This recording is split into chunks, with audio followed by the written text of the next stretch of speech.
Olá, olá, sejam bem-vindos a mais um episódio do Sóbrios Cast, o podcast onde você encontra um novo olhar sobre a vida sem álcool. Comigo, Zuriel Palma, do Sóbrio Curioso, e com Mari Guterres, do Movimento Zero. Tudo bem, Mari? Tudo bom, Zuriel? É muito engraçado, né? A nossa convidada de hoje é uma pessoa muito especial e a gente fez o nosso primeiro bate-papo no meio do carnaval.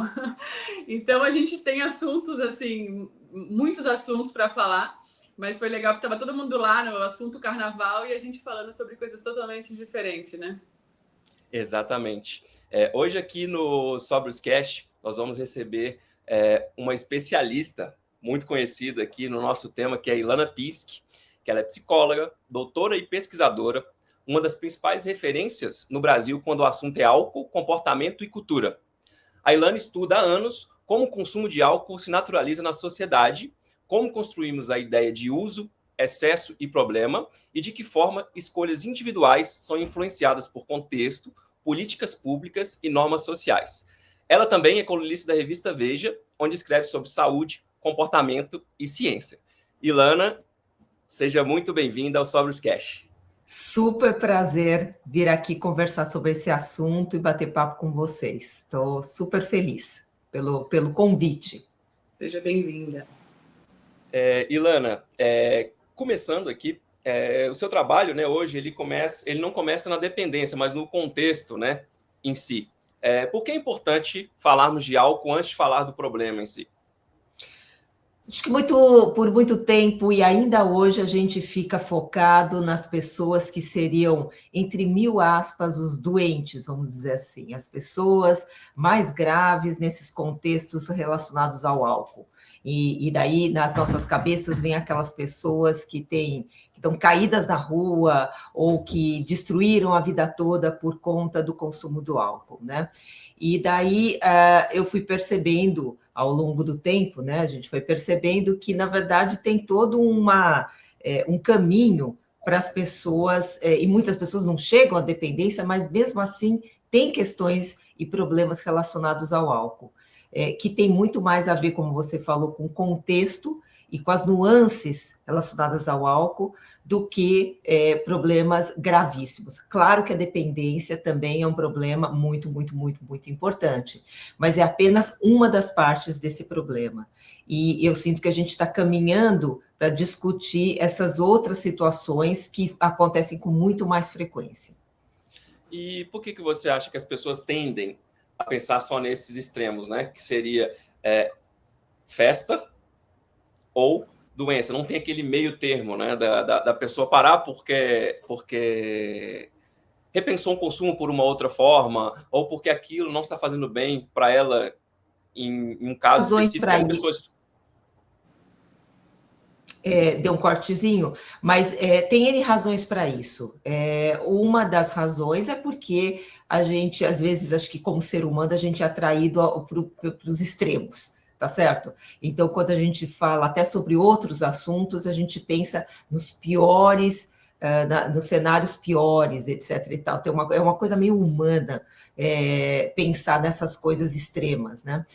A outra questão, eu sinto que é um estímulo que foi colocado nas nossas cabeças, em que o problema não é o álcool, o problema são as pessoas que são, como eu falei, doentes ou têm transtornos. Os problemas são individuais dessas pessoas específicas, e meio uma lavagem cerebral que foi feita para a gente, em que o foco fica sendo para isso. É muito mais fácil a gente pensar, não, o problema não é o consumo do álcool, o problema são pessoas que têm, por alguma razão, razões genéticas, razões biológicas, tem algum defeito, vamos colocar assim, em que o problema é delas especificamente, né? E, além do mais, aí evita a gente precisar pensar na gente, tá certo? A gente vai ficar pensando no outro, a gente pensa no outro que tem aquele problema gravíssimo, que não consegue parar, que quando acorda, a primeira coisa que tem que fazer é beber, né? Então, facilita a nossa vida, né? E a gente, como ser humano, gosta de ir para o lado que facilita a nossa vida e não olhar para o consumo que a gente faz e que a gente fica inadequado, mas que tem mais nuances. Não, e é muito legal a gente falar disso, porque o beba com moderação, né? É uma coisa que colocaram como se fosse uma coisa tipo, beba com moderação. Se você não bebe com moderação, o problema não é a substância, né? É quem tá bebendo, né? Sempre a culpa no outro, né? Eu amo beba com moderação. Beba com moderação e tem algumas outras, como beba inteligentemente, smart Com drink. responsabilidade. Não, tem o smart drink, Smart né, drink. da indústria do álcool, né? E daí você pensa, mas o que significa isso? Não, eu entendi o smart drink, entendi o beba com moderação. Beba com moderação é sempre o que o outro não faz, entendeu? Nunca é o que a gente faz. O que a gente faz é o com moderação, entendeu? Então, é uma forma de você não definir e é uma forma de você colocar no outro, de você não olhar para o seu próprio consumo. Então, por exemplo, né, vamos pensar nisso. Então, aquela situação em que você dirigir alcoolizado, não, mas foi apenas algum drink, não tem problema que eu coloquei meu filho no carro, afinal eu cheguei em casa numa boa, entendeu? E você não precisa pensar sobre esse tipo de coisa. Não, mas olha, o consumo moderado é aquele que a gente não usa destilados, entendeu? Então, tem uma série de critérios e muito curiosos, porque não tem absolutamente base científica nenhuma, né? E que as pessoas utilizam para se defender. Isso é um movimento, de novo, humano, né? A gente se defende, porque a gente não quer ficar olhando para as coisas que são difíceis para a gente, né? Então, acho que vai muito para isso. Então, beber com moderação não existe, entendeu? Isso daí, vamos deixar claro, logo no início da nossa conversa, não existe isso, não é científico, não é definido o que é isso, né? E não é algo que está no... Enfim, quando a gente conversa sobre isso, eu, sinceramente, não sei o que é beber com moderação. Se eu perguntar para 5 pessoas vão dizer coisas diferentes do que é o beber com moderação. E é engraçado... A mesma coisa acontece com beber socialmente, né? Não, mas eu só bebo socialmente. Quanto que é o socialmente para cada um, né? É muito impressionante isso, né?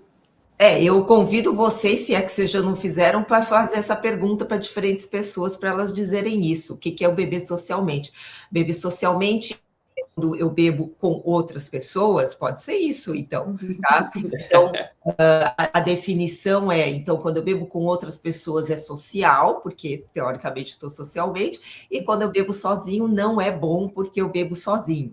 Tá? Mas pode ser que você, quando você bebe sozinho, você dá um golinho e acabou. Pode ser quando você bebe com outras pessoas frequentemente, você fica inadequada, você fala coisas que você não lembra, você é impulsivo no que você coloca, você se coloca de uma forma muito diferente da sua forma de ser, né? Então, assim, não existe esse beber moderado, ou se não, existem várias formas tão múltiplas disso daí, que, na verdade, acaba com o que significa. E é algo que é utilizado muito com a ideia de que, eu acho que vem da ideia de que todo mundo bebe, mas bebe pouco, entendeu? Que a maioria das pessoas bebe, mas bebe pouco, e tem aquelas poucas pessoas que são doentes, têm transtornos, e daí, essas daí a gente tem que tomar cuidado.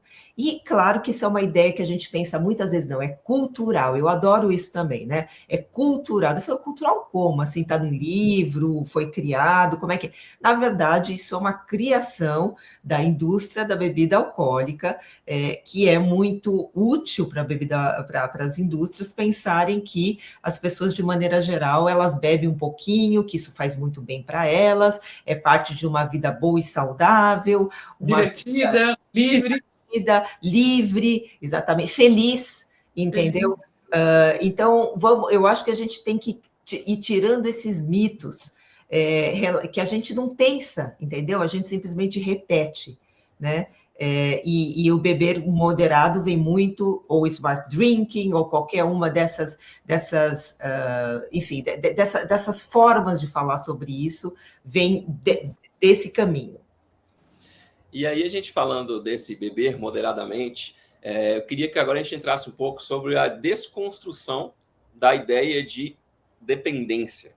Porque existe uma confusão muito grande entre quantidade, né, e dependência. A gente fala até essa questão do beber socialmente. Eu só bebo sexta, sábado e domingo, eu não bebo todos os dias. Aí eu queria que você explicasse para a gente, desconstruísse essa ideia, né? Porque a dependência ela não é somente sobre quantas doses a pessoa bebe. Até mudamos de termo, mas a gente vai usar a dependência, que é muito mais fácil, que é o transtorno do uso do álcool, né? Que diferente da gravidez, se você está grávida ou não está grávida, na verdade, é uma coisa que vai, enfim, tem várias formas, entendeu? Você começa aqui, tem várias possibilidades, que vai do menos para o mais, né? Então, começa com a ideia de que, na verdade, assim, eu acho que o resumo da dependência, o transtorno do uso, é o quanto a tua vida ela é voltada e ela vai em volta da questão do consumo do álcool. O quanto o consumo do álcool é importante na tua vida, né? O quanto, por exemplo, quando você sai e a ideia de você não ter álcool é uma coisa impensável. Isso já é uma coisa que deveria fazer com que a gente pensasse um pouco sobre isso. De fato, a ideia de que as pessoas que são dependentes são pessoas que bebem todo dia é um dos maiores mitos também. Claro que pessoas com um transtorno de uso de álcool muito grave são pessoas que, em geral, bebem mesmo todo dia, que têm síndrome de abstinência, que é aquela coisa de quando a gente para de beber, ela tem efeitos físicos, treme, passa muito mal, pode até morrer, dependendo do extremo, né? Tem várias questões ligadas à biologia e efeitos que as pessoas têm na vida, mas, na verdade, tem muitas pessoas que têm dependência, transtorno de uso, que não bebem todo dia. E essa coisa do final de semana é muito interessante, né? Porque o final de semana está começando cada vez mais cedo, né? Então, antes era sábado, domingo, ou só sábado. Agora é quinta, sexta, sábado e domingo, tá certo? Cada vez se ampliando. E eu já vi programas de propaganda mesmo, que falam assim, não, beber de terça-feira, eu já vi esse tipo de coisa, entendeu? Ampliando cada vez mais esse tipo de ideia, né? Então, não, as pessoas podem não beber todos os dias, mas quando bebem, muito frequentemente, elas bebem uma quantidade razoável, bastante grande, que tem efeitos para o dia seguinte, que tem efeitos para aquele dia mesmo, que tem esses blackouts, que são esses apagões, em que as pessoas elas ficam muito diferentes do que elas de fato são, e até delas necessitarem disso para se relacionar com os outros, o que eu acho uma coisa muito curiosa, né, que é uma coisa que podemos entrar depois, com a ideia de que lubrificante social, mas o álcool é um lubrificante social, né? Até nos Estados Unidos agora, alguns dos responsáveis pela área de saúde falaram sobre isso, sobre o álcool ser um lubrificante social de uma forma assim muito positiva. Olha que maravilha, que bom para a gente. É outra coisa que eu acho que a gente tem que naturalizar. De fato, muitas pessoas se sentem mais à vontade quando elas bebem. Mas por que a gente necessita disso? Entendeu? Por que a gente precisa, e será que essa é a única forma da gente se relacionar com os outros? É tão duro e tão difícil a gente se relacionar com os outros, que a gente necessita de algo que facilite isso, e se é assim, que outras formas que a gente pode desenvolver? Então, voltando, quer dizer, eu acho que a principal questão da dependência, se a gente for usar um termo só, eu diria, é o quanto a nossa vida, ela vive em torno e coloca como muito importante o consumo do álcool, inclusive priorizando ao invés de outras coisas. Por exemplo, uma pessoa que gosta de fazer esporte, mas, poxa, nossa, é tão importante eu beber o álcool que isso daí é uma coisa que eu vou priorizar. Ou se não, eu não vou numa situação, eu não vou numa festa se não tiver álcool. Imagina, isso daí é impensável, né? Então, são coisas que a gente deve... Ou se não, para eu viver a minha vida com o estresse que eu tenho, com as demandas da minha vida, eu necessito de álcool, evidentemente. Como é que eu vou suportar? Isso aconteceu muito durante a pandemia, né? Principalmente com mulheres. Aquelas mulheres todas, né, tomando vinho e achando isso daí super divertido, enchendo a cara e fazendo muita piada sobre isso, né? Como é que eu vou viver a minha vida? Eu preciso beber bastante em relação a isso. Eu sinto que isso daí são absolutamente... Eu sinto, não, cientificamente a gente sabe que isso daí são dicas de que alguma coisa não está indo bem com o nosso consumo de álcool. Com certeza. Não, Ilana, também você falou o negócio de consumir cada vez antes, né? Cada vez mais durante a semana e tudo mais. E tem o happy hour, né? A gente, na verdade, intitula como se fosse tipo, é um lugar de interação entre as pessoas do trabalho. Happy hour, né? Como se fosse só o lugar, o horário mais feliz do dia, talvez, né? E aí eles colocam essas coisas, tipo, que se a gente não se questiona, por isso que é legal, assim, quem tá escutando a gente, começar a escutar, porque, assim, são várias coisinhas que parecem muito normais, parecem muito sutis, parecem muito, gostosas, legais, divertidas, mas é muito essa importância que a gente dá, né? Muitas pessoas começam a não ir em programações ou pensar na programação, na bebida antes da programação, né? Então, assim, tem várias coisinhas que eu acho que são cliques só, que assim, que a gente precisa parar para refletir, né? Quanto o álcool domina a nossa existência de alguma forma, né? A gente naturaliza isso num nível que é uma coisa assim curiosa. Para mim, que trabalho há muito tempo nesse tema, eu fico observando, não necessariamente o consumo dos outros só, mas assim, como está frequente e como parece que é como a nossa água, entendeu? Em cada uma das situações. Faz parte de absolutamente tudo. Eu me lembro de uma coisa que aconteceu, eu sei que a gente provavelmente vai entrar na questão das mulheres e no consumo de álcool, mas uma coisa que aconteceu muitos anos atrás, em que eu fui com uma equipe de TV, eu não me lembro qual que era, para ir em bares, numa sexta-feira, para ver como que era o consumo das pessoas nessas happy hours de sexta-feira, né? Que acho que são as mais tradicionais. E uma coisa que eu fiquei foi tão curioso, assim, era ver grupos de mulheres em que elas estavam se sentindo, assim, tinha aquele lado empoderado das mulheres, de sentir que elas agora, elas trabalham, que super legal, elas têm independência, e, portanto, elas acabam seguindo formas dos homens beberem, o que, poxa, para quê, né? E daí eu lembro de ter visto mulheres cada vez bebendo mais. Eu fiquei 2 horas lá e eu vi mulheres literalmente caídas no chão de tanto que elas beberam, tá? Mulheres que provavelmente jovens, que provavelmente não tinham diagnóstico de dependência, de transtorno de uso, mas que estavam acostumadas que isso acabava fazendo parte do trabalho, enfim, da coisa delas, entendeu? Trabalhava a semana inteira e daí tinha aquele momento de relaxamento completo e que era relacionado a beber bastante, a ficar inadequada, a cair no chão. Olha o perigo que as pessoas assim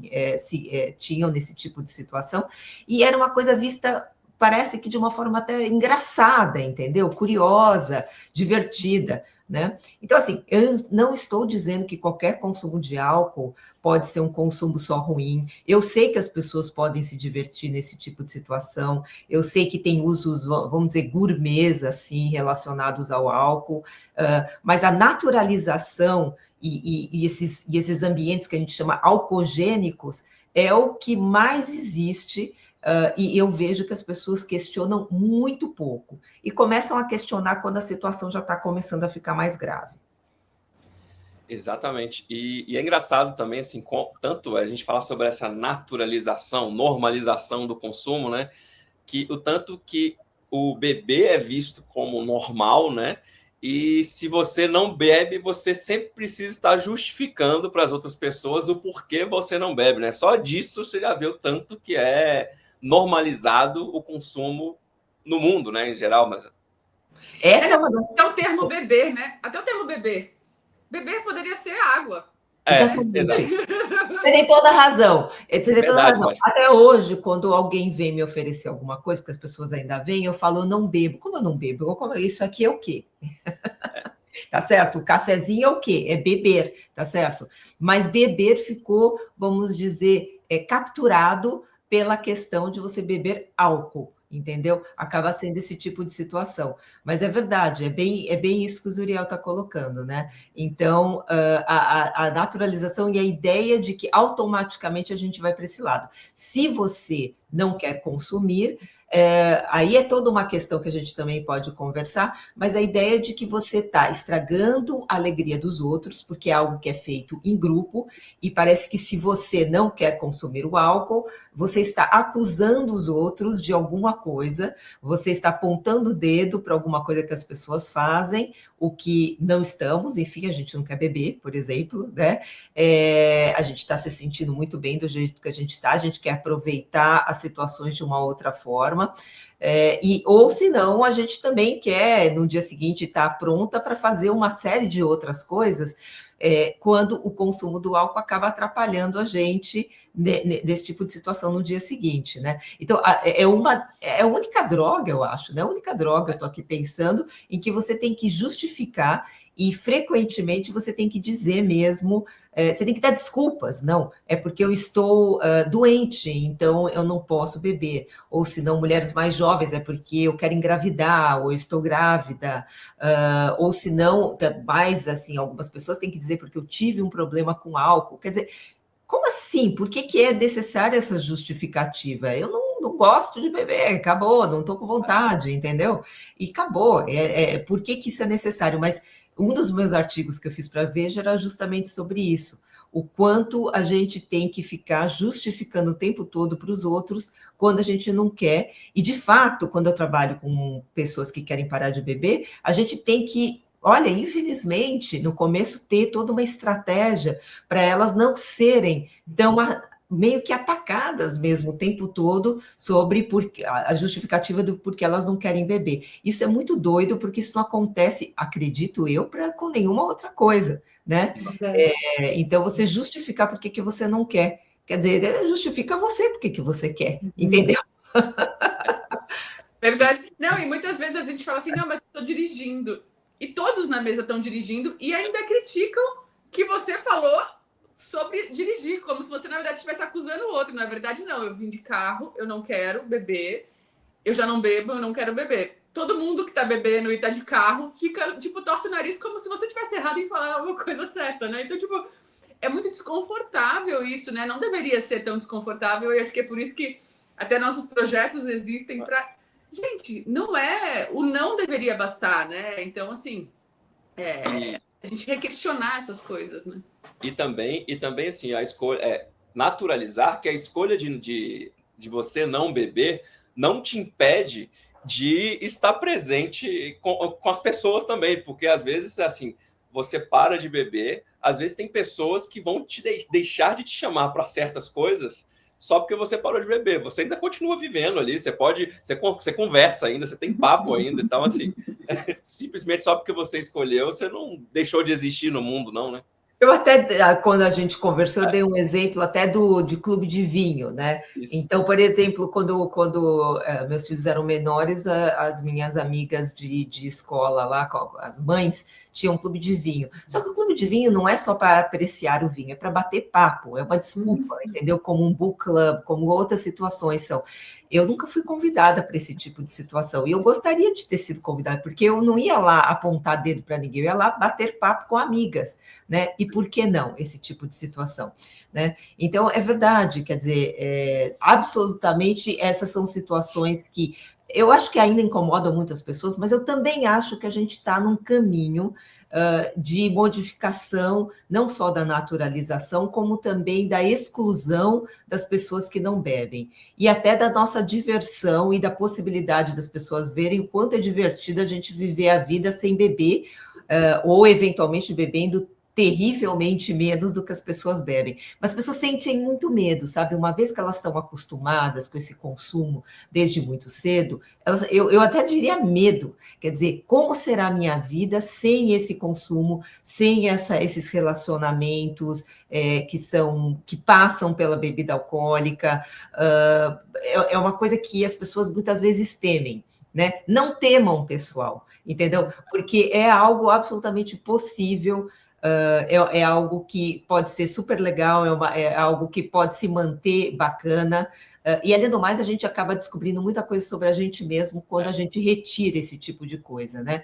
Mas eu sinto que há uma mudança, eu acho isso extremamente... Só o fato de a gente estar conversando sobre isso já porque como eu estava dizendo, anos atrás, a gente só falava sobre dependência. O único papo era dependência, dependência, dependência. Embora seja super importante, aproximadamente 8, 10% das populações são pessoas que têm problemas com álcool, são dependentes de álcool, ou seja, é grande a percentagem de pessoas com problemas. Se você olhar na saúde mental, entre os critérios de saúde mental, a depressão, a ansiedade e a dependência do álcool são os principais diagnósticos que existem. Então, isso daí não é pouco, tá certo? Que existe.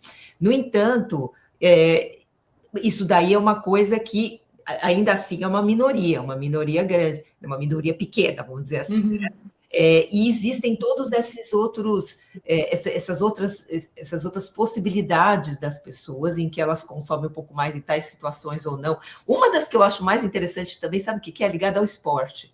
Eu acho isso muito interessante, né? A publicidade é extremamente, muitas vezes, ligada a esporte.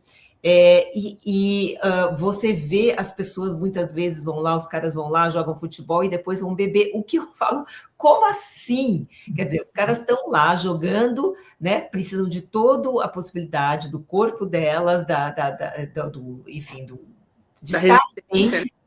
estarem absolutamente saudáveis. Exato. E daí enfiam um álcool lá no meio disso daí, quer dizer, elas vão lá, fazem ginástica, ficam melhor e colocam o álcool, que eu acho uma coisa muito interessante, e também eu vejo que está começando a ser questionada.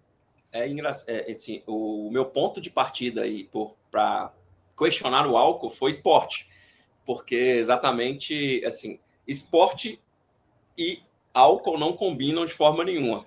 Eu te garanto isso. E é engraçado que realmente está mudando, porque hoje você vê muitos atletas de alto rendimento já falando muito sobre isso, porque tudo que você coloca para dentro Verdade. vai te ajudar ou te atrapalhar. Então, o álcool ele vai te atrapalhar. Então, você vê hoje, por exemplo, o Cristiano Ronaldo fala muito sobre esse consumo de álcool. Você já vê, por exemplo, hoje o Lewis Hamilton, por exemplo, é uma das bandeiras maiores do não álcool que a gente tem aí. Então, você vê vários atletas de alto rendimento falando sobre isso. Então, acho que realmente está mudando. Ainda é algo muito prevalente, né? Porque agora pense um pouco no cigarro. Eu acho que a gente nessa conversa vai tocar nessa questão, porque não tem jeito, tem as suas equivalências, e a indústria do álcool, ela super se baseou na indústria do cigarro, tentando se afastar, né, muito no que não interessa, que é a ideia, a gente pode entrar depois, que é a ideia de que o cigarro, qualquer consumo é ruim, e que o álcool, por muitas vezes por muitos anos se pensando que não, que é diferente, que tem um consumo que inclusive seria positivo e bom para a sua saúde. Podemos entrar nisso depois, né? Mas a publicidade, por muito tempo, e talvez até agora ainda seja parecida. Então, não sei se vocês lembram, né? Mas lá atrás tinha publicidade de cigarro que era sempre voltada a esportes radicais, muito ligada a esportes radicais, e cigarro. E você fala, mas como assim? Se a pessoa fuma cigarro bastante, ela não está com o pulmão legal para fazer esportes radicais, né? Pensa bem, ou pelo menos não por muito tempo, né? Com álcool é uma coisa muito parecida. Evidentemente que você não fica melhor em forma você bebendo, tá certo? Então, é uma coisa tão incoerente, né? E a gente meio que... Mas assim, não, a gente está acostumada, a gente vai levando numa boa sem questionar. Então, acho que esse questionamento não é uma questão de proibicionismo, que é muitas vezes quando a gente conversa sobre isso, as pessoas começam a falar de lei seca, lá do século passado, dos Estados Unidos, como fez mal, e que a gente não pode pensar dessa forma, mas não é essa a questão, é uma questão de, espera um pouquinho, tem umas incoerências nisso que a gente está falando. Vamos começar a pensar, como o Zuriel está falando, eu vejo muita gente entrando pela questão do esporte, as pessoas estão vendo a diferença que faz na vida delas, elas não beberem e poderem correr muito melhor, estarem muito mais dispostas, acordar mais cedo, não estarem estragadas, como a gente chama, né? Eu vou dizer que o carnaval, depois que a gente pode falar também que passou, talvez seja a última dos bastiões, porque as pessoas ainda também têm muita ideia que, nossa, impossível curtir um carnaval sem beber, né? Isso é verdade mesmo. E aí, você, voltando só um pouco atrás, você falou até que fez aquela matéria sobre as vergonhas. Tem até um termo, né, que chama sobershaming, né, que é a pessoa, não é? Isso. O sobershaming mesmo essa ideia que começou, né, também fora, né, a ideia de que se você não bebe, você fica incomodado, você está errado, vamos dizer assim, tá certo? Você está exposto em relação a isso. Com o cigarro tinha isso, né? Lembra que eu contei a história para vocês? Eu vou contar aqui de novo, porque eu acho que essa história é boa. Quer dizer, quando eu estava na psicologia, e eu vou ter que falar quando, tá? No final dos anos 80, o quê? Então, faz tempo nessa época. Terminei em 89, pessoal, é verdade, é isso mesmo, tá? Eu sei que eu estou bonitinha, mas faz tempo que eu estou nessa área. Tá? Então, na época, já, se eu não me engano, tinha já uma lei que totalmente não tinha pegado, que era uma lei que não se podia fumar cigarro dentro das aulas, das salas de aula. Exatamente, né? O mínimo do mínimo, mas ninguém nem sabia dessa lei. O que acontecia lá na psicologia? As pessoas absolutamente fumavam dentro da sala de aula, e como eu já era chata, eu escrevia na lousa e pedia para as pessoas fumarem, por favor, perto da janela, se elas poderiam fazer essa gentileza, né?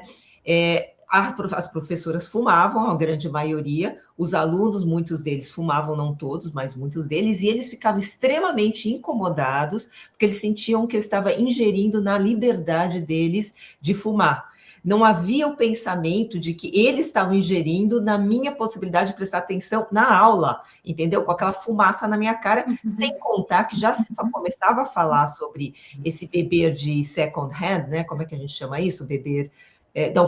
o fumar de second hand, que quando você fuma faz mal, a fumaça vem para mim, né? E faz mal para mim, pode fazer mal para mim. Aqui seria fumar de tabela. Isso, fumar de tabela, obrigada. Então, já se falava sobre isso um pouquinho, mas era pouquinho, na época ainda não se sabia tanto sobre isso, né? Mas já se tinha uma ideia. Mas a ideia na época é que a liberdade era de quem fumava e não de quem não fumava. Você ia para restaurantes e quando você tinha sorte, você ficava num cubículo, que evidentemente recebia todo o cigarro do resto, mas era um cubículo em que as pessoas naquele cubículo não podiam fumar. Sem contar no avião, né? Que era mais cômico ainda, né? A ideia de que você está lá em cima e tem lugar que você não fuma, lugar que você fuma, e claro que chegava para você, né? Exato. Então, é uma coisa cômica. Eu acho, e isso era, e por que eu estou trazendo isso, gente? Eu estou trazendo isso porque isso era a ideia, era o naturalizado, era assim que era pensado, não se imaginava a possibilidade de que fosse diferente, e na verdade as pessoas começaram a questionar isso. Houve também uma coisa muito importante no cigarro, que foi aquela exposição dos e-mails ou das comunicações internas da indústria de cigarro, em que mostrou que, na verdade, o pessoal lá dentro sabia há muito tempo como mal fazia. Então, foi exposta aquela, sabe, tipo o arquivo do Epstein? Então, Sim. Foi o arquivo equivalente, juro, foi o arquivo equivalente para a indústria do cigarro. Eu amaria que tivesse tido algo semelhante para a indústria do álcool, que a gente ia ver algo parecido, tá? E daí isso daí fez com que as pessoas começassem a repensar, e movimentos da sociedade civil, mais médicos, começaram a trabalhar e mudaram a posição. Então, o Brasil, por exemplo, é alguém que está na frente em relação a esse tipo de questões. Eu espero que o álcool aconteça algo que vá por um caminho parecido. Não, Ilana, eu era a pessoa chata que falava assim, gente, como é que as pessoas acham que a bituca do cigarro não é lixo? Porque era muito comum, você vai num bar, era muito comum o chão ter mais bituca de cigarro do que qualquer outra coisa. E era muito impressionante porque, assim, as pessoas não veem. Ah, não, mas eu vou guardar aquilo fede, né? Fede. Joga no lixo, né? Tipo, apaga e joga no lixo. Então, eu era a fiscal do, gente, como é que isso não é um lixo? Joga no lixo. E aí é muito engraçado, porque a gente tem algumas coisas assim que é o normalizado de um jeito tão absurdo, né? Eu acho que a gente pode falar agora com um público que nem tenha pego um avião com pessoas fumando, ou nem tenha entrado num shopping. Você imagina no shopping, que é uma delícia, você sente o cheiro das lojas. Antigamente, não, as pessoas entravam fumando dentro daqueles lugares. E é isso. Sempre tinha um personagem no cinema que fumava e ainda estava com aquele copão de uísque né, batendo o gelo. Então tem todo um lugar que a gente fica olhando, tipo, é absurdo, né? Eu tenho até um post que é da cervejaria Antártica, de 1940, Aham. que a graduação alcoólica é tão baixa que até as crianças gostam. Esse era o slogan, tipo, você fala, gente, tipo assim, é impressionante o quanto isso vai acontecendo, vai normalizando. E o quanto a gente fala do álcool, eu acho que, lógico, eu trabalhei no mercado, então eu vejo o quanto eu mudei essa chave. E depois que você começa a enxergar isso que a gente está falando, a gente fica mais atento, não mais crítico, a gente fica mais atento, porque a ideia é uma manipulação em massa, né? Então, assim, o álcool também entra nesse lugar de manipulação em massa. Perfeito. A gente está sendo manipulado, pessoal. Então, assim, de novo, a gente não é. Eu acho que isso tem que ser visto a nossa conversa, né? E muitas que eu sei que vocês estão fazendo, como uma reflexão sobre nosso consumo e uma reflexão de verdade, a gente olhando de frente para isso, que é muito difícil fazer, né? Porque isso demanda mudança de comportamento, se a gente realmente olhar de frente, e mudança de comportamento é sempre um desafio, claro, né?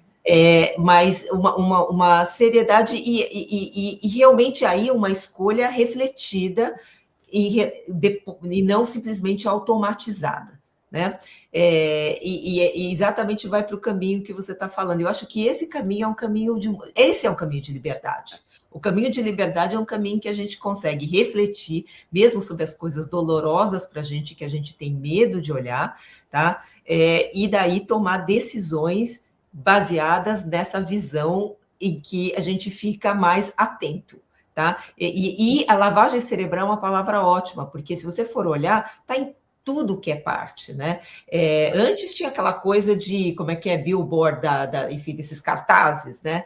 Mas agora, gente, é na internet o tempo todo tipo de publicidade, as que são pagas e as que não são, que são muito mais prevalentes e que entram, assim, por osmose no nosso imaginário. Quer dizer, uma coisa que também eu acho que a gente estava conversando e que eu fico refletindo sobre o meu próprio comportamento, e olha que eu trabalho com isso desde aquela época, tá?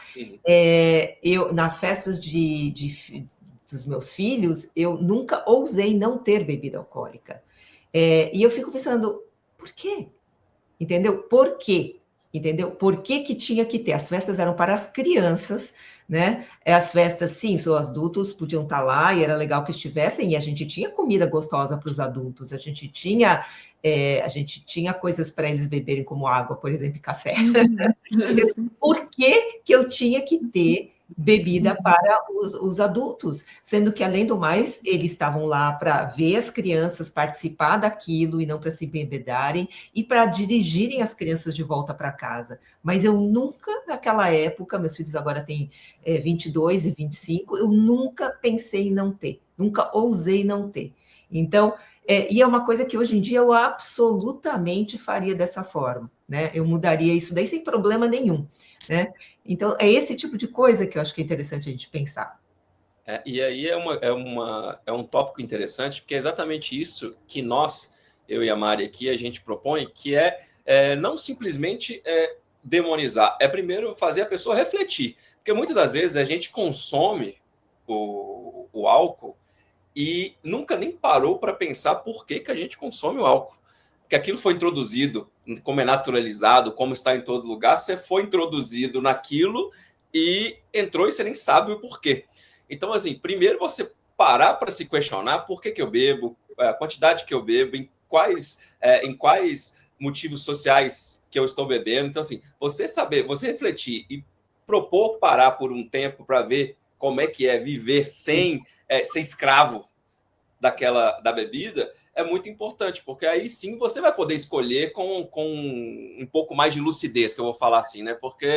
Porque você pode escolher diminuir, você pode escolher parar, que foi os nossos casos, que eu acho que muitos dos casos, quando você vai parar de beber e que você para refletir mesmo, você não vai querer voltar, não, porque os negativos são muito, muito, muito maiores que os positivos, né? Então, assim, é muito importante você fazer essa reflexão, né, Ilana? Olha, essa questão, por isso que eu estou te falando, essa questão de liberdade de escolha, né? Aliás, quando eu trabalho sobre isso, em relação a isso no consultório, e muitas pessoas que vêm no consultório, eu não trabalho com dependência mais só, né? Então, muitas pessoas que vêm, nem vêm por causa do álcool, tá? A grande maioria, aliás, dos meus pacientes. Mas, como eu trabalho nessa área, eu acabo perguntando alguma coisa, a gente toca nesse assunto. E uma das propostas que eu sempre faço é exatamente essa. Fica um mês sem beber. Tá? Você topa? Vamos topar para ver? Por que eu proponho isso? Porque a pessoa pode ter uma oportunidade de se observar. Muitas vezes, no começo, é difícil. Se a pessoa está acostumada mesmo e nas várias situações, ela tem uma timidez, e além do mais, não é só que ela tem uma timidez, é que ela está tão acostumada a ficar mais à vontade, tá? Bebendo, que ela acha que ela tem uma timidez. Às vezes nem tem uma timidez. Tá? Ou tinha uma timidez, eu tinha uma timidez, depois eu descobri que eu não tinha mais ela. Ou se não, qual o problema de você ter uma timidez? Você chega lá um pouquinho assim, com vergonha. Eu sinto também quando eu chego em alguma situação, tá? Eu tenho essa timidez, uma ansiedade social inicial. Ok, não há problema, tá? Mas isso dá para você uma oportunidade de você conhecer a você mesma. Eu fico vendo que, como as pessoas começam a beber frequentemente muito cedo, acho que o Zuriel e a Mari falaram sobre isso, a gente acaba não conhecendo a nós mesmos sem esse consumo. A gente não sabe quem a gente é nesse tipo de situação, né? Então, até pela sua própria curiosidade, pensar como que você é. Pode ser que você não goste, tá bom? Eu não vou dizer que todo mundo vai gostar, pode ter que tenha gente que não curta, não sinta que esse é o caminho delas, enfim, as pessoas têm que achar seus próprios caminhos. Mas eu acho muito provável que muitas pessoas, no decorrer do tempo, elas vão percebendo que tem nuances delas em que isso não faz sentido, inclusive daquilo que nós começamos a tocar, que são escolhas de vida, quando a gente pode escolher a vida, às vezes a vida a gente não pode escolher, né? Mas quando a gente pode escolher a vida, e essa vida a gente acaba tolerando, porque o álcool acaba fazendo a gente tolerar essa vida, tá? Não.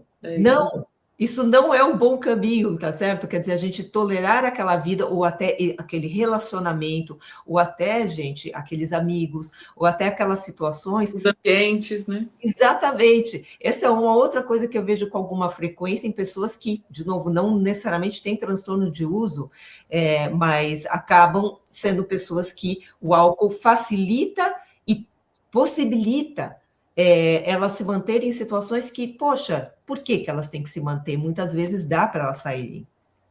É verdade.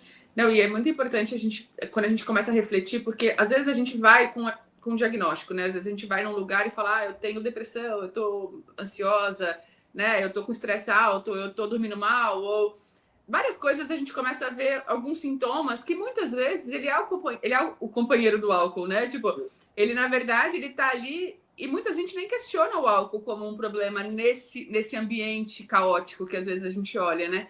Então, é importante porque até muitos terapeutas ou muitos profissionais da saúde nem questionam a bebida como algo... não, se ela não está falando sobre o assunto, nem vou falar nada. Mas o importante é entender que o álcool, ele pode não só ter um dano físico, mas um dano mental, né? Um dano à saúde mental de alguma forma. Então, às vezes a gente trata alguma coisa... E o álcool fica ali, tipo, ninguém fala, ninguém... Mas às vezes você tirando o álcool, fazendo essa experiência, né, de fazer um pouco, de ficar um pouco sem o álcool, você vai ter sensações de melhoria também nessas áreas, né? O álcool é o fator de risco, eu falo órfão, porque a gente ainda não dá muita atenção a ele, por N razões, né? E eu vou confessar uma coisa para vocês, mesmo na área da gente, dos especialistas do álcool, eu acho que a ficha ainda está começando a cair, porque muitos de nós não viam uma incoerência entre trabalhar com isso e ter um consumo que muitas vezes, eu vou dizer, era bem razoável alto, tá? Eu até acho que comentei com vocês que em conferências de álcool, eu não sei exatamente como que está agora, internacionais, faz um tempo que eu não vou em algumas, absolutamente tinha álcool, O avanço que se fazia é dar cupons na festa, né? Na festa de encontro, se dava cupons de duas doses que as pessoas poderiam beber, né? Eu acabava dando para outras pessoas, né? Então, acho que talvez eu contribuísse para o abuso, não sei o que eu faço. Mas, assim, por que tinha que ter? A gente estava numa conferência sobre álcool. Então, assim, as pessoas que vão fazer, voltando para a minha comparação com cigarro, né, com tabaco, elas vão lá fazer a festinha e daí elas vão lá e começam a fumar depois que elas conversam sobre isso por 3, 4 dias, né? Então, assim, é muito curioso para mim a ideia de que isso deva fazer parte, e daí tem realmente um estigma da ideia de pensar na abstinência. Quer dizer, pensar na abstinência é pensar em coisas que na cabeça das pessoas é sempre negativa, que é pensar em pessoas que são repressivas, repressoras dos outros, em pessoas que são religiosas e no mau sentido da sensação, voltando para a questão da repressão, em pessoas que têm problemas graves, por isso que elas não consomem. É sempre negativo, né? A ideia, como eu falei para a Mari, que eu acho que a gente deve conversar sobre isso, sobre a vida regrada, mas não a vida regrada legal. Poxa, que legal, minha vida é, né, disciplinada, eu faço coisas legais, consigo fazer tudo, mas a vida regrada ruim, negativa, triste até por causa disso, né? Isso é mito, gente, é mito. Não, e é impressionante que eu acho que as pessoas colocam tanto álcool nesse lugar, assim, né, que elas tenham medo até de falar que elas não vão beber. Tipo assim, é como se você já, assim, eu vou fazer um mês sem beber. E aí elas já ficam pensando como será o mês na volta da bebida, né? Elas nem aproveitam, às vezes, o que elas estão vivendo naquele momento. Elas querem, na verdade, tipo, mas eu não vou parar de beber. As pessoas têm até um receio, né? Tipo, não, mas eu só tô fazendo um mês. É como se fosse, na verdade...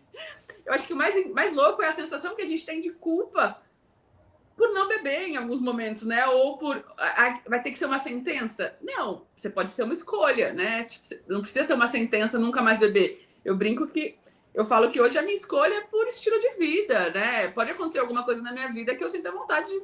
Sim. Mas, assim, é tão raro, porque a sensação que eu tenho sem bebida para mim é tão mais potente, né? Assim, eu gosto mais de mim, eu me trato melhor, eu cuido melhor de mim e do outro.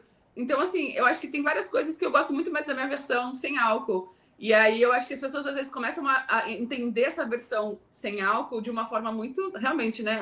Não, mas ela é muito certinha, ela é muito perfeita. Não tem nada a ver com perfeição, não tem nada a ver com radicalismo, não tem nada a ver com nada. Né?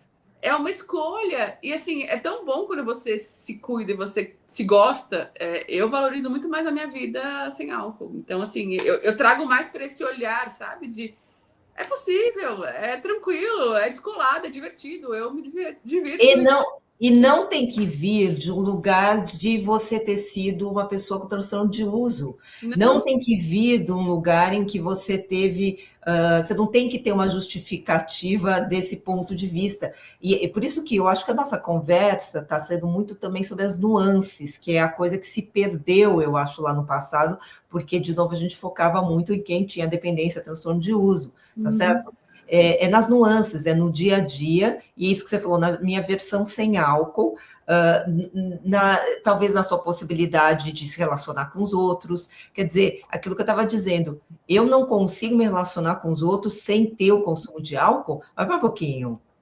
Mas vamos pensar sobre isso. Isso daí é importante. Eu não consigo não beber antes de transar com meu marido, por exemplo, ou com alguém, etc. e tal, porque eu preciso me soltar.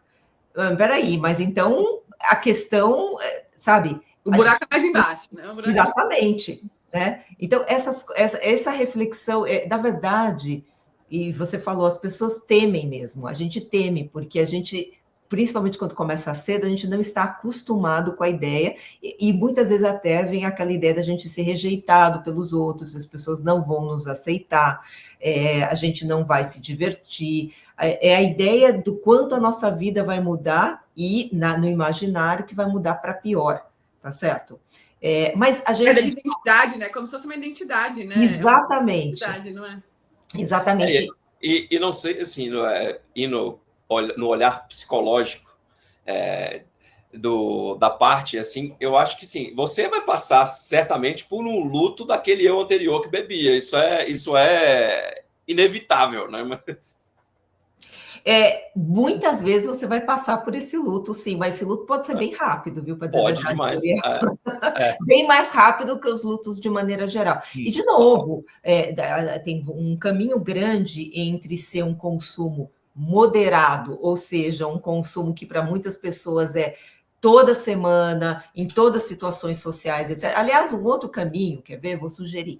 É assim, se você é uma pessoa sociável, você sai 2, 3 vezes por semana, tenta, por exemplo, em 2 dessas vezes, ou uma dessas vezes que você sai, não beber, tá? Você bebe de uma outra, não bebe nessa. Como é que é? Compara, observa, vê o que você gosta, vê o que você não gosta, vê o que dá para modificar. Começa a pensar em você nessas várias situações. Observa você mesmo e principalmente, quer dizer, não principalmente, mas também observa o outro, tá? Porque quando a gente não bebe e a gente observa o outro, não num olhar assim moralista de novo, mas num olhar realmente curioso, observação, curioso, isso, obrigada, curioso, né? Curiosamente observa e verifica também como você muitas vezes pode estar nesse tipo de situação. Uma coisa que eu vejo frequentemente é pessoas, novamente, sem dependência, tá? Que vão lá e daí elas contam para mim como foi aquela situação que elas saíram e papapá, e depois elas recebem feedback de outras pessoas que estavam lá, a situação não foi bem aquela não,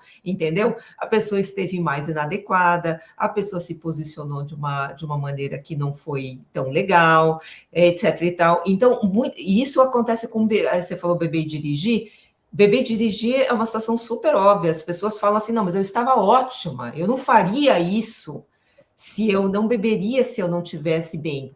Como que você sabe que você estava ótima, querida ou querido? Entendeu? Quando você bebe, justamente a primeira coisa, o álcool, ele é um depressor do sistema nervoso central, mas a primeira coisa que ele faz é deprimir os nossos centros de censura também, e os nossos centros de observação, tá? Então, a gente não percebe a gente tão bem quando a gente está sob o consumo de álcool. Então, você começar a, por exemplo, variar e ter situações em que você não bebe, te possibilita se observar de uma maneira muito mais legal.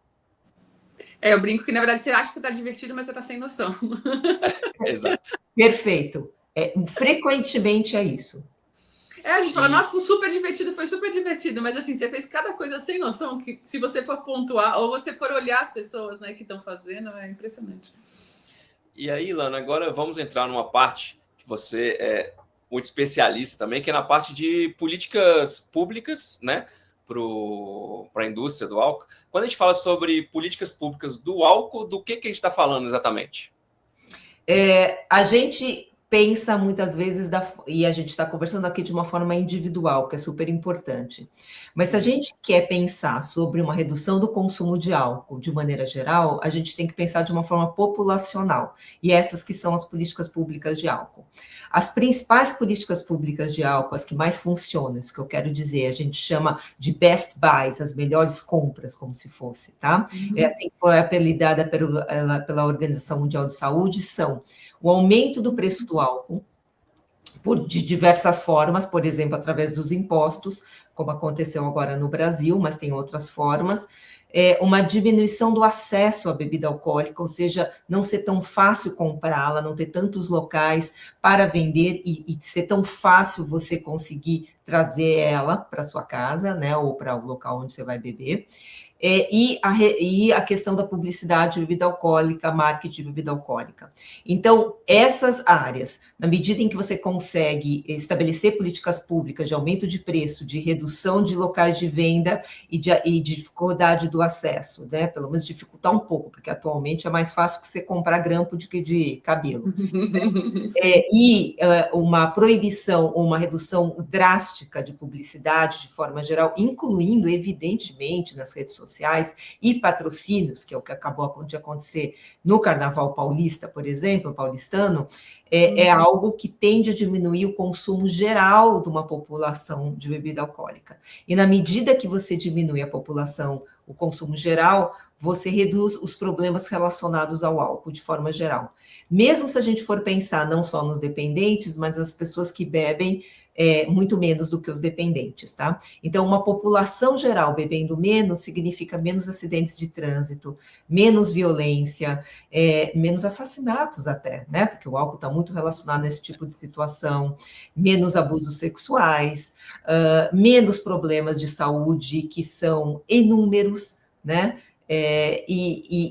Na verdade, em termos gerais, é muito mais efetivo você trabalhar de uma forma populacional do que você trabalhar de uma forma individual. Existe algum modelo onde esses best buys eles foram usados e que tenham dado um resultado legal, assim, que a gente pode usar como modelo assim, de sucesso? Existem inúmeros locais em que, assim, existem inúmeros locais em que foi tentado, mas, em geral, vamos dizer, partes dela, porque há uma resistência gigantesca a utilizá-las. Então, por exemplo, tem uma lei na França que é conhecida como Loi Evin, que é uma lei que foi estabelecida muitos anos atrás, acho que foi na década de 90, tá? Em relação à redução ou proibição de bebida alcoólica na França, de publicidade de bebida alcoólica na França. E teve resultados muito positivos em termos do consumo, de uma redução do consumo. O problema é que ela foi atacada e continua sendo atacada, de tal forma que ela acaba ficando menos importante como política pública, porque acaba tendo vários gaps, por exemplo, relacionados a isso. Né? Na Lituânia também foi aumento, se eu não me engano, teve aumentos de impostos, na Rússia também, tem vários locais, na Escandinávia também, que há uma redução de acesso, né? Mas existem outras políticas públicas que a gente pode conversar. Então, Ilana, agora a gente falou sobre as políticas públicas, né, que são muito importantes, né, mesmo para poder pegar esse consumo, abaixar esse consumo geral, né? A gente já chegando aqui mais no final do podcast, a gente sempre faz uma pergunta, que é uma pergunta mais reflexiva mesmo, que é, se você pudesse deixar uma pergunta para quem está nos ouvindo aqui agora, começar a sentir, e que começou a sentir que o álcool não faz mais sentido na vida, né? Qual que seria essa pergunta que você deixaria para eles? Vixe, você me pegou de surpresa, né? Eu tenho que pensar, quer dizer, na verdade, eu acho que são perguntas que você faz a você mesma, né? Ou você mesmo, né? Então, eu acho que o principal, resumindo o que a gente está falando, será que o consumo que eu faço de álcool é um consumo que é porque eu gosto, porque eu quero, ou é um consumo que eu vou numa, enfim, não é só naturalização, eu vou seguindo algo que não faz mais sentido na minha vida, eu vou simplesmente fazendo isso porque é o que eu sempre fiz. Da mesma forma que eu começo a perguntar sobre outras decisões que já me pareceram absolutamente naturais, seja lá qual for, tá? Será que eu não devo começar a pensar um pouco sobre isso em relação ao álcool? Será que eu não posso começar a questionar qual o papel que o álcool, na verdade, faz na minha vida? E será que esse papel, ele vai ao encontro dos valores, da maneira que eu me vejo de forma geral nessa vida? Ou será que ela vai de encontro, ou seja, contra, né? Vamos ter coragem de começar a pensar sobre isso? E para quem tem filho, gente... Vamos pensar no modelo que a gente faz e que a gente passa para os nossos filhos, partindo do pressuposto errôneo de que o álcool tem que ser sempre parte da vida de todo mundo e é um rito de passagem, tá? Então, acho que seriam várias perguntas só para começar. Muito sensacional, Ilana. Hoje a gente está com um tempo um pouco mais corrido, mas eu tenho certeza que nós vamos... esse papo aqui, a gente poderia tem papo para mais uns 5, 6 episódios. Então, eu já gostaria de te convidar, se você achar interessante, para a gente poder fazer um segundo bate-papo também, para a gente poder fazer uma continuação aqui desse episódio, que tenho certeza que o conhecimento que a Ilana tem vai ajudar bastante aqui nossos ouvintes. E, assim, eu queria te agradecer bastante por ter aceitado o convite e por estar junto com a gente aqui no Sobrios Cash. Adorarei. Olha, o convite de vocês, o trabalho que vocês fazem e de onde vocês vêm é muito inspirador. Para mim é muito inspirador, eu devo dizer mesmo para vocês. E sim, adoraria voltar. Quem sabe as pessoas também trazem o que elas gostariam de aprofundar, mas acho que tudo isso que a gente conversou pode ser aprofundado de diversas maneiras. Vamos conversar e estou super feliz. Quando vocês convidarem, eu estou aqui presente. Maravilha, Ilana. Obrigadão, viu? Obrigado pelo seu tempo, pelo seu conhecimento. E vamos trocar, vamos junto, que acho que tem bastante coisa aí. Ela fez uma pergunta final, mas assim, o podcast inteiro você pode reassistir 5 vezes, que tem umas 500 perguntas aí que você vai se identificar e que você vai... Aquela pulguinha atrás da orelha, se ficou alguma, é bom prestar atenção nisso. E aí, só lembrando, antes da gente finalizar aqui o podcast, para você não esquecer de seguir a Ilana. O Instagram dela é @IlanaPinski, com Y no final e com K, _. Vou deixar aqui abaixo na descrição também clicável, porque aí só você clicar, automaticamente você já vai ser direcionado para o Instagram, para você seguir a Ilana lá. Curte aqui o vídeo, que é importante para a gente, para que essa mensagem chegue para mais pessoas. Comente, igual a Ilana falou, se você achou um ponto que é interessante, que você queira que a gente fale um pouco mais, o que você mais gostou, deixa aqui no comentário, a gente adora receber comentário, e compartilhe também com alguém que você acha que precisa escutar essa mensagem, esse podcast que a gente fez aqui hoje. Dessa forma, a gente finaliza esse episódio incrível com a Ilana Pinski. Semana que vem, quinta-feira, a gente chega com um novo episódio do Sobre os Cast. Muito obrigado a todos que estiveram aqui. Até a próxima.